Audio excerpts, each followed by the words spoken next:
தூரத்து இடிமுழக்கம் அப்படின்னு ஒரு படம் மெட்ராஸ் சினி லேபில் டப்பிங்கு. எங்கள் அக்கா வந்து ஹீரோயினுக்கு பேசினாங்க. அப்போது அந்த தேட்டருக்கு அண்ணன் வந்தாங்க பைக்கில். அதுக்கப்புறமா சட்டம் ஒரு இருட்டறையில் தான் நான் அண்ணங்கிட்ட ரொம்ப நெருங்கி பேசி பழகினது. அப்போல்லாம் நான் டப்பிங் ஆர்டிஸ்ட்டாக இருந்தேன். அதுக்கப்புறமா எத்தனையோ நாள் அவருடைய ரூமுக்கு போயிருக்கேன், ராஜாபாதர் ஸ்ட்ரீட்டுக்கு.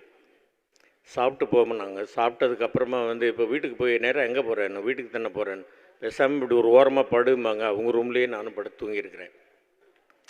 அதுக்கப்புறம் எத்தனையோ மீட்டிங்ஸு, எவ்வளவோ இது டப்பிங் பேசுகிறது, எத்தனையோ படங்கள் டப்பிங்கு அவங்க கூடலாம் இது பண்ணியிருக்கிறேன். நான் அவங்க கூடவே நான் வந்து நிறைய ட்ராவல் பண்ணியிருக்கிறேன்.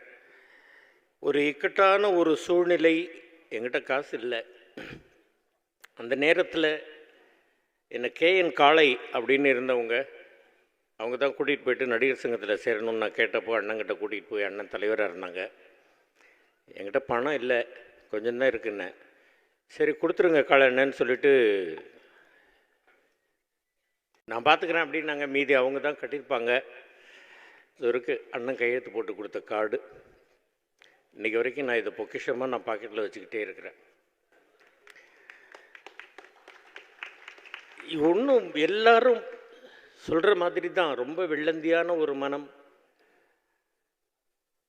யாருக்கும் ஒரு தீங்கு நினைக்காத ஒரு எண்ணம், எல்லாரும் நல்லா இருக்கணும் அப்படின்ற ஒரே குறிக்கோள், இவ்வளவுதான். வேறு ஒன்றும் எனக்கு அண்ணனை பற்றி சொல்கிறது தெரியல. சாப்பாடு நான் எல்லா ஃபங்க்ஷன்லேயும் சொல்கிற மாதிரி அவர் எனக்கு அண்ணன் மட்டும் இல்லை, என்னை சாப்பிட வைத்து அழகு பார்த்த தாய் அப்படின்னு நான் சொல்கிறேன். அம்மா அப்படின்னு தான் சொல்லுவேன் நான் அவரை.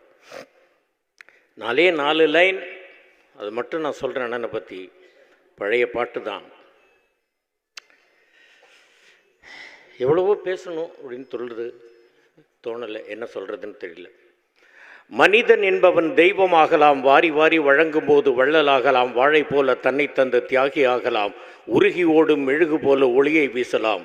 இவை அத்தனையும் சேர்ந்திருந்தால் ஒரு மனிதன் என் அண்ணன் கேப்டன் விஜயகாந்த் ஆகலாம். நன்றி, வணக்கம்.